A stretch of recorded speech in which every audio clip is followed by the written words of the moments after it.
As the danger to the United States from Ebola increases, I'd like to discuss its political dimension and why Obama's failure on this issue really jeopardizes Democratic chances in the coming midterm elections.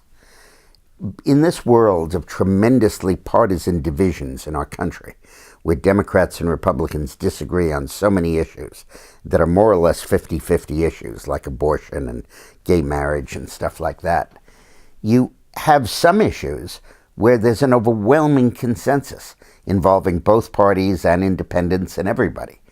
And when the president flouts that consensus, flies in the face of it, and resists it, then you have something where there's major political harm accruing to his party.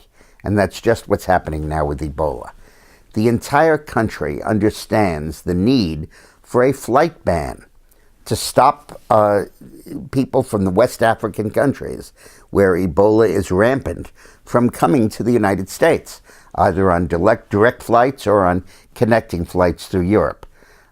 Dozens of nations have enacted flight bans on West African travelers, including about 10 African countries that have adopted it. But the United States refuses to do that. And with 80 or 70% of the country supporting this travel ban, this is really hurting Obama.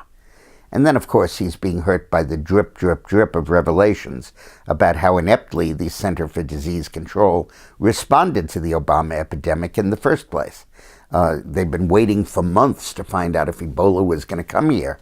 And then all of a sudden a case comes into Dallas, flew in on an airplane that we should not have allowed.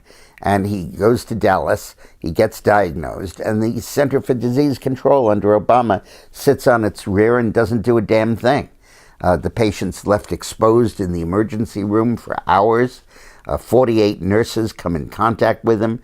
Nobody's wearing hazmat gear, and it turns out that this thing, while not communicable necessarily by breathing, is communicable by sneezing or coughing. And those are symptoms of the disease. And his dirty linens and everything are left piling up in the open in the hospital. And then 2 nurses are infected, and one of them is allowed to fly round trip to Cleveland on an airplane full of people.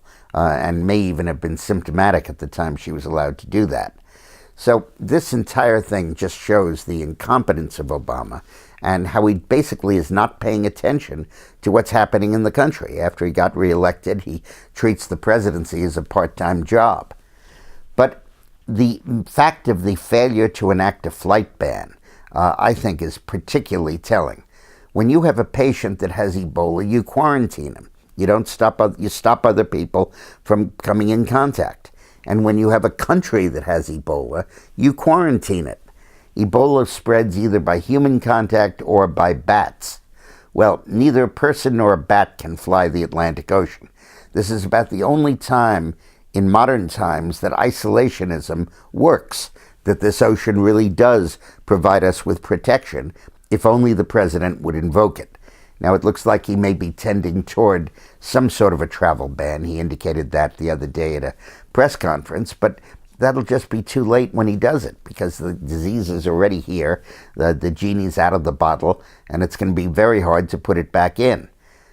So I think that while this has an important public health effect, I think it also has an important political effect.